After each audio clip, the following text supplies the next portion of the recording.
Lynette, you said possible thunderstorm this afternoon. Yes. So we have a new dog, Sophie. Sophie is a Great Pyrenees and Anatolian Shepherd mix. She's about 110 pounds, big dog. And we'll find out today if she's afraid of thunderstorms. Do you have a dog? I do. How does your dog, what's the dog's name and how does it handle thunderstorms? His name is Dino. He's not too afraid of thunderstorms. I guess if it's pretty bad, he'll come sit on my lap, but he's a pretty big dog, so Really, what kind of dog? he's American Bully. Okay, so good sized dog. And my beloved golden retriever Duke was terrified of thunderstorms. And Duke used to go and he would go and grab Luna, our other dog, and corral her to go down in the basement with him. And they would sit down at the base of the stairs when there was a thunderstorm. It'd be like I'd go sit on the enclosed front porch. It's got skylights, and I'd watch the thunderstorm come in.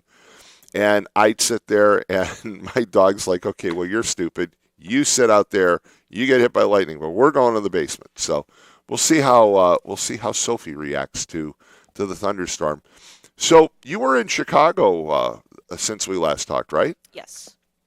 And you had a good trip. Yep. And can I ask what you did? We just went shopping around. Okay. And so kind of a nice, enjoyable trip to Chicago. Yep. And a lot of people do that. Thousands upon thousands of people do that every single day.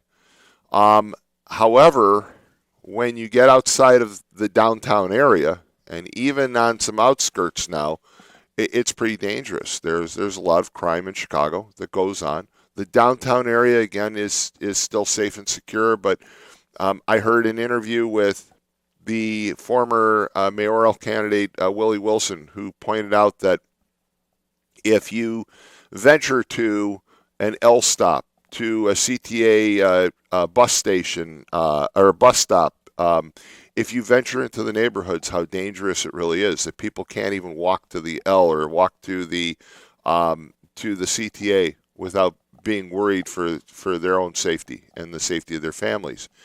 And he was suggesting that President Trump is justified in bringing the National Guard.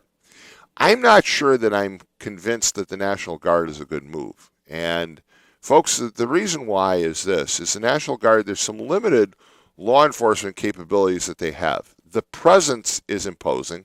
The presence sends a very strong message.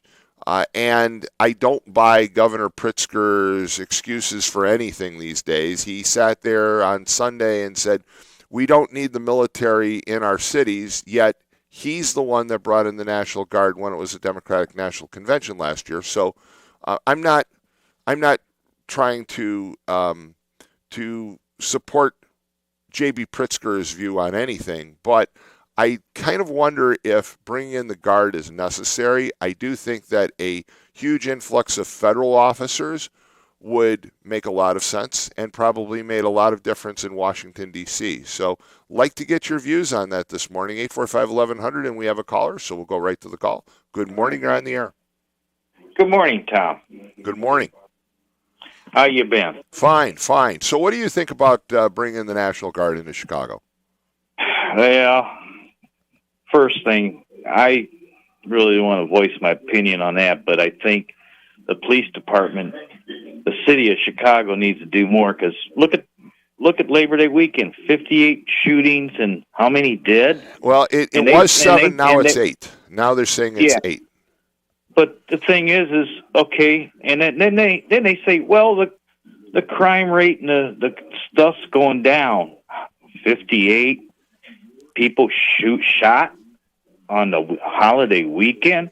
They have it under control. Well, here's a question. Chicago has some of the strongest, most stringent laws in the nation when it comes to gun control, and so does Illinois.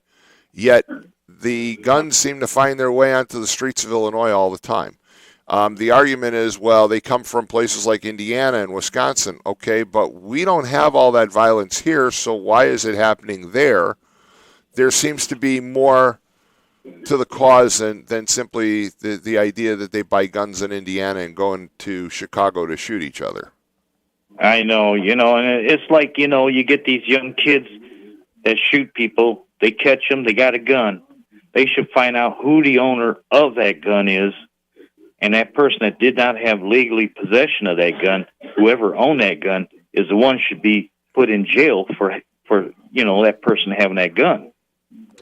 Well, it's a good point. I mean, look, if you're buying guns and you're supplying guns to these individuals, especially kids, you should be held accountable.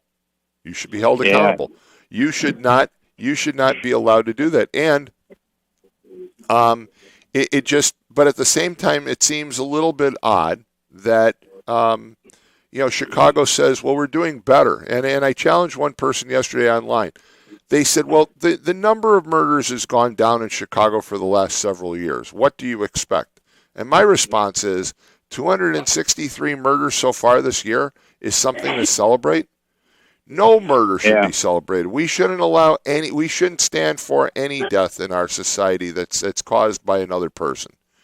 I mean, we shouldn't allow murder.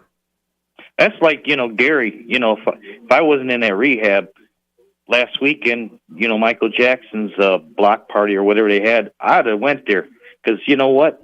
I feel more safe in Gary than I would be in Chicago. Boy, I think that's a first that to be said on the airwaves in a long time. But you feel safer in Gary than Chicago. And again, I'm not knocking Gary, but Gary has been vilified for years and years on this station as being a dangerous place. But you're right. There are safer areas in Gary than there are in Chicago right now. I mean, there's many times I go down 12 and 20. I go down Ridge Road. I go through Gary. And me and my sister in Webster, we went to school with the Jacksons. And that's why, like Ron was saying, how good of an event it was. It was peaceful. It was enjoyable. I mean, if I wasn't, I got out and. One thing I need to, so enough on all this talk, but I want to say something about the North Township trustees. Sure. Can I? Sure. Okay. Go ahead. After I got out of the community and they shipped me over to that rehab, I needed help. And I tell you one thing, if I got, how they ask in the hospital, you rate your pain from 1 to 10. If I have to rate North Township, Adrian Santo and all his staff at North Township trustees, I'd rate him at 100 because, I always hear about how much North Township drug does for people, and I never realized I would have need help, and they were there. Well, you know what? They were there. Adrian Santos and his staff do a great job. They're very efficient, and they serve as a safety net for those unexpected situations. The situation that happened with you, the people who lost their homes in the flood in 2007 or 2008. It's those kinds of events that North Township steps up to the plate and really hits a home run consecutively. They do a great job, and I'm glad to hear you say that. They provide excellent services for people in need, especially emergency needs. And then that's what they're there for.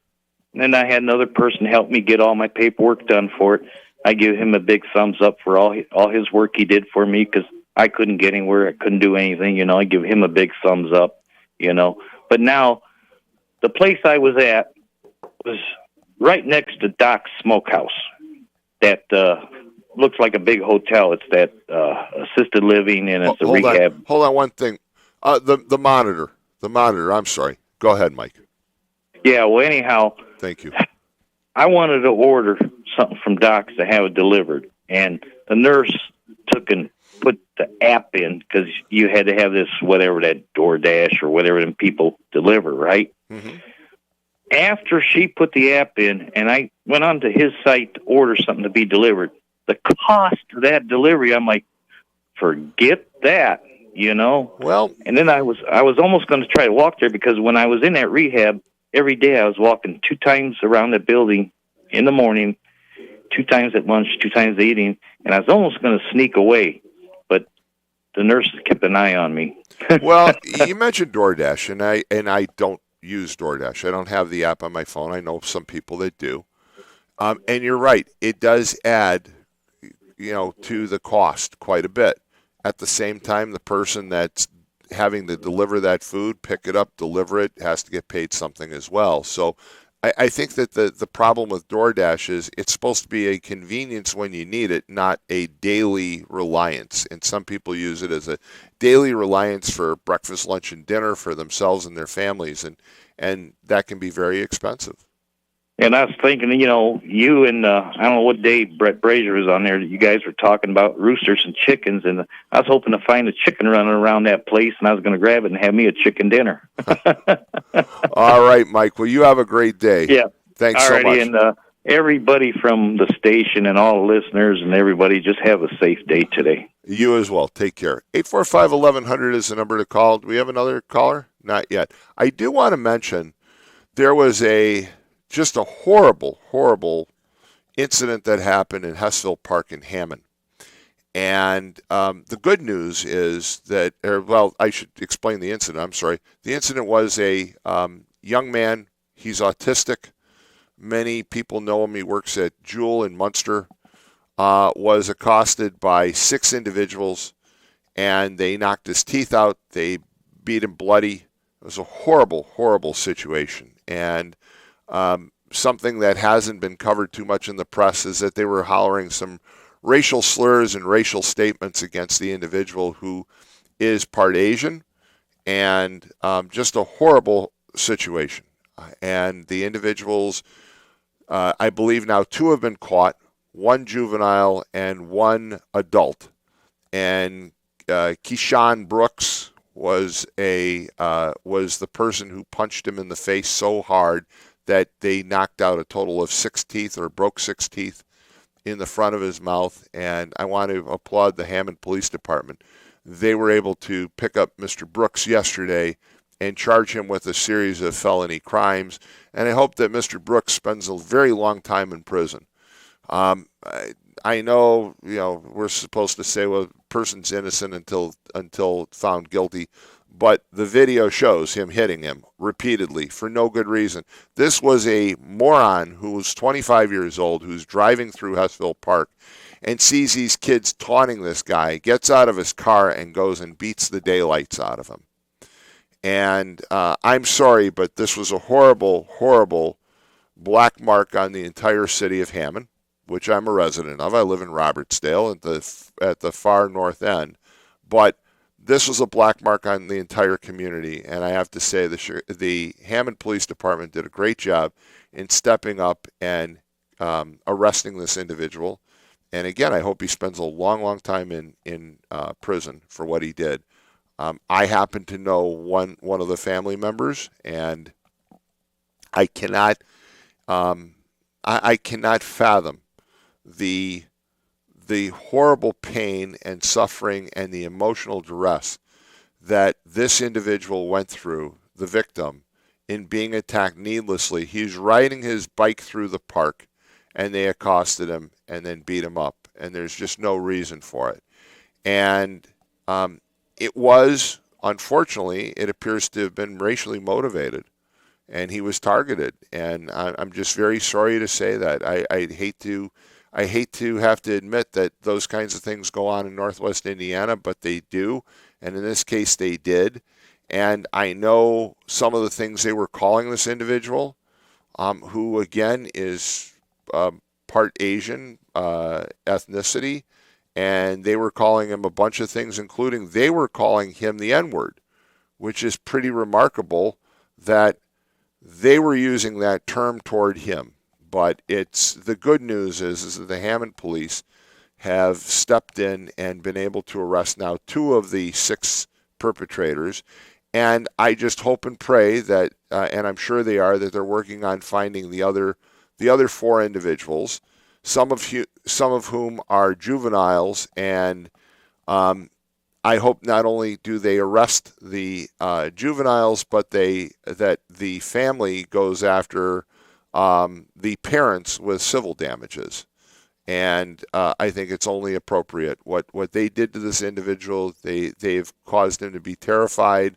He did nothing wrong, and these individuals needlessly attacked him, and they deserve to serve time in prison.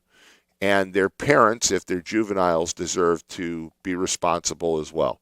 845-1100. We've got a number of phone calls, so we'll go to all those callers right now. Good morning. You're on the air. Hey, good morning, Tom. How are you? Fine. How are you?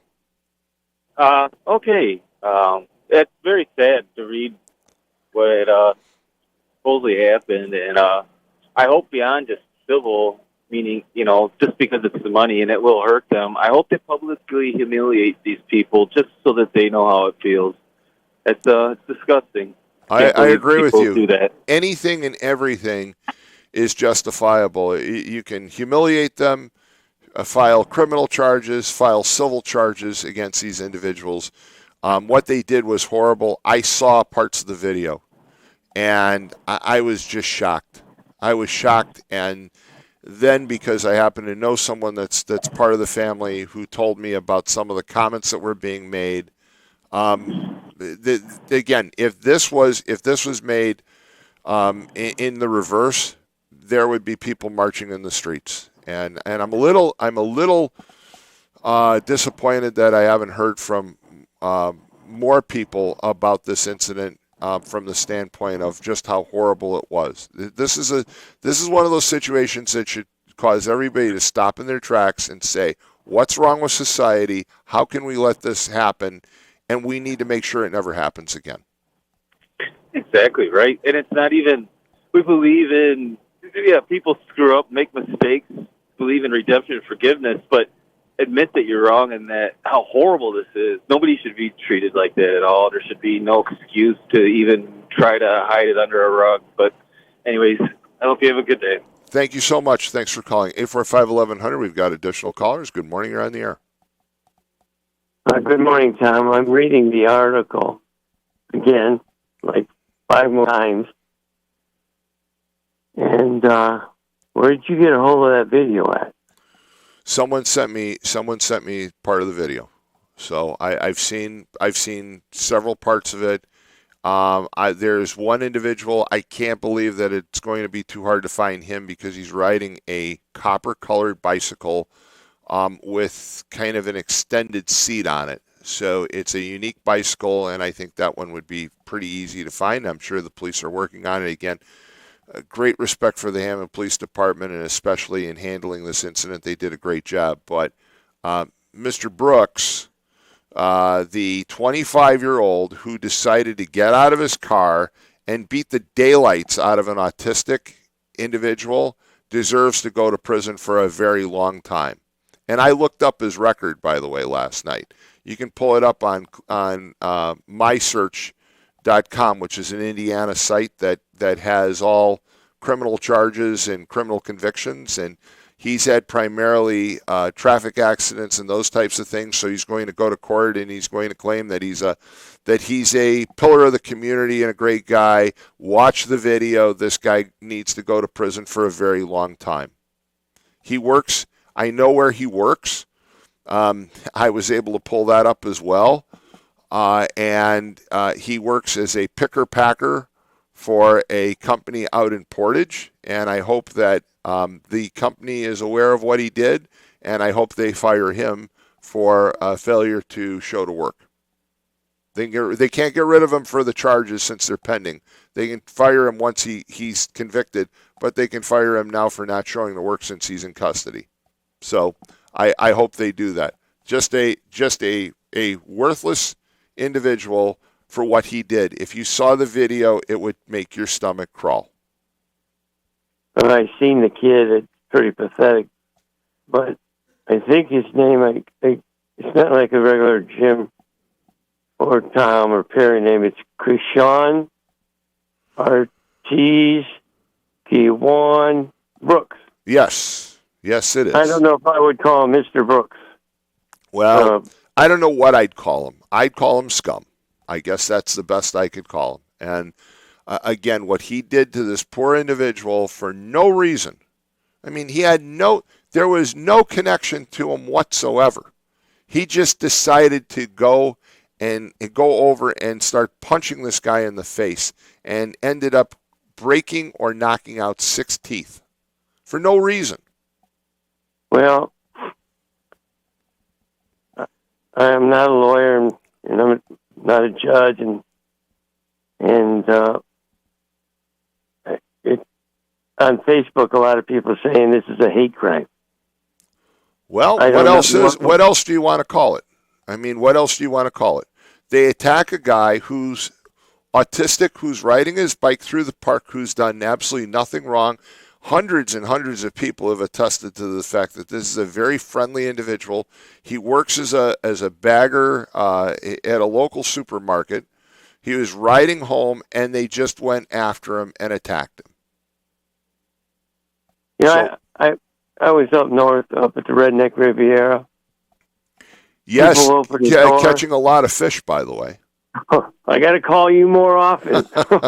We got to talk more often. You and I talked on the phone, and I said, look, I want to let you go because I don't want to interrupt your fishing. And you're like, no, keep on talking. This is a record amount. And you sent me photos, and it was like, wow, really?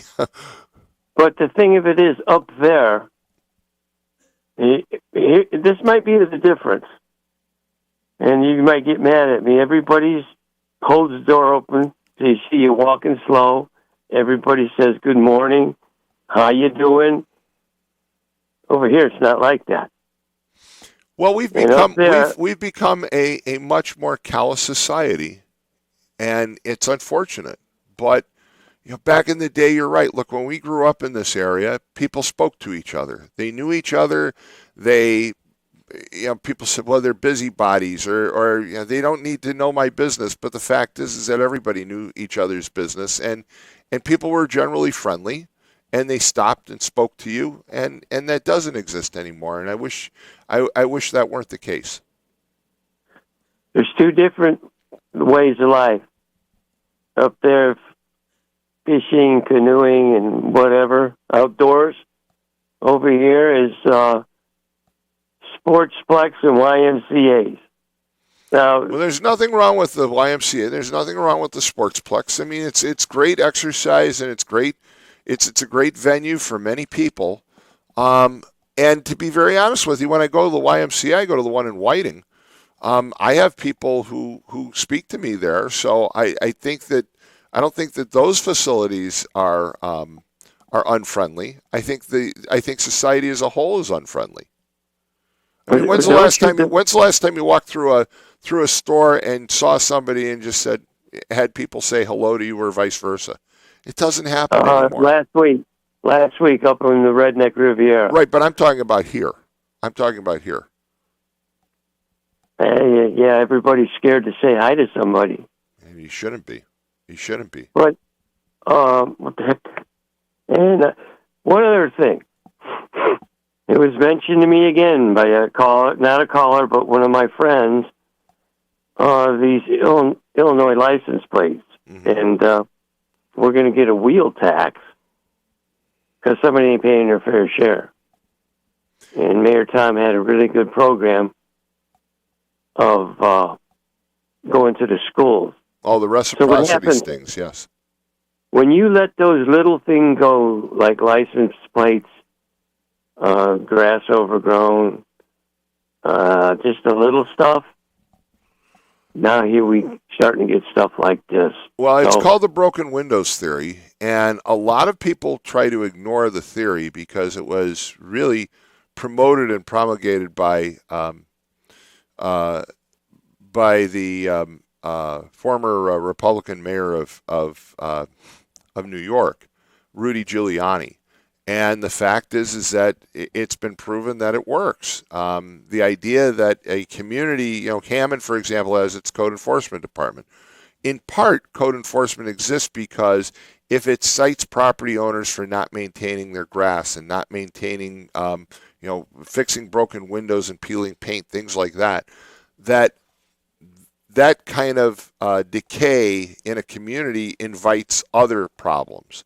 And so crime generally does not occur and does not revolve around areas where properties are maintained and people are watching out for each other. And so that's the theory behind broken windows, and it does work. Even though again, a lot of people try to dismiss it because Rudy Giuliani was such a champion of it, but it does work. And I had this discussion the other day about litter in Northwest Indiana. Does litter invite other problems? people drive in, and if you're looking for a place to go and rob or steal from, well, you're not going to go to a community where everything is pristine and everything's nice and clean and well maintained. You're going to go to the neighborhood where things don't look like they're well maintained at all, and you have lots of litter and you have overgrown weeds. Those are the areas that you assume people aren't watching and they're easier to hit. So there's a lot to be said about the broken windows theory. Okay, Tom, thank you, and I hope this man here, let me pronounce this again. Yes. Kashawn Ortiz Kawan Brooks. I hope he pays for what he did. Thank you, Tom. Thank you. 845-1100, got a couple more calls, and then we're going to go to a break. Good morning, you're on the air. Yeah, how you doing, Tom? Good, how are you? All right, just let you know, there's a story going around the neighborhood here, Robertsdale. We had a similar incident happen last week in Robertsdale. Bicyclist was jumped on down the boulevard here by three individuals wearing masks, knocked off his bike, beaten, his wallet taken. I guess he was out $100, and he did not want to report it to the police. I've not heard this story. To be very honest with you. Well, that's what got me curious, because it's a similar MO. Guy just riding his bike down the street, going to one of the local restaurants here, and three individuals, masked, supposedly come out of a gangway, knocked him off his bike and attacked him. And where did this happen? It happened on Indianapolis Boulevard? Yeah, the way I'm hearing it, down there by San Luis Restaurant, about 123rd and Boulevard. Yeah, that would be about right. I've not heard this. I've not heard this story at all. I've heard it from a friend, a coworker of his, and supposedly, I don't want to mention names or anything like that because I can't corroborate it, but I heard this from a coworker of his that he was attacked. And at broad daylight, he's going for lunch to pick lunch up at San Luis, and three individuals come out of a gangway there and just knocked him off his bike, and people living, out of him. So he was riding on the sidewalk? Is that, I mean, it'd have to be, because if he was riding in the street, it'd be almost impossible. Well, the curious thing about this, there was three masked individuals, I guess. So apparently it was, it was planned, Mm-hmm. And, you mentioned this thing in Hessville, and I would wonder, it's a shame the guy didn't report it to the police because he didn't want trouble. But again, that just encourages this kind of thing. And then to hear the case, absolutely, if there's a criminal act, you need to report it to the police immediately. So I don't know. I've not seen anything on social media about this. People in Whiting Robertsdale are pretty quick to post those kinds of things, and I've not heard anything about it at all. And as you know, I'm certainly not the best bicyclist, the most ridden bicyclist, but I'm probably the most visible bicyclist in the community given my size. And I've not heard anything like this. And there are a lot of people that ride bicycles up there that usually will tell me if there's a problem. I've had people stop to tell me that, hey, there's glass on the ground in this location, and there's a problem over here, there's a loose dog. I've heard nothing about this story. Right. I wish I could give you more information, but I don't want to divulge anything else. The people I know that work with this guy, they work together, and it was told to me that the guy did not want to report it to the police, so I have to honor their wishes. I wish I could give you more information, but I can't. I did see some Hammond police officers the other day, and I mentioned it to them if they'd heard anything about it, but I guess they hadn't either. Yeah, usually if a Hammond or Whiting police officer hasn't heard about it, boy, this is a tough one. It's a tough one. I don't want to say it didn't happen, but I've heard absolutely nothing about it. Well, I heard this from one of the individuals he works with at a local business here. Okay. And I don't want to mention names because, again, I can't. I have to honor their wishes. Sure, but if you don't report it, you're just putting other people at risk. I know. All right, Tom, I'll let you go, but like I said, maybe I'll hear something else about it. But it was interesting because it's sort of the same MO. These guys are masked, from what I understand. Well, this sounds like if it's true, it sounds like it was a robbery attempt. The situation in Hessville Park was not a robbery attempt. That was just a needless beating of a disabled individual. There's no rhyme or reason on what they did there. But hey, thank you so much for calling. All right, Tom. Take care. All right. Should we take a quick break, Lynette? We're up against the break time. If you're on hold, just hang in there for a couple of minutes. We're going to take a quick break. You're listening to the Morning Call on WJOB 1230 AM, 104.7 FM. You can also access us on YouTube Live, the TuneIn app, and JED TV. We'll be right back.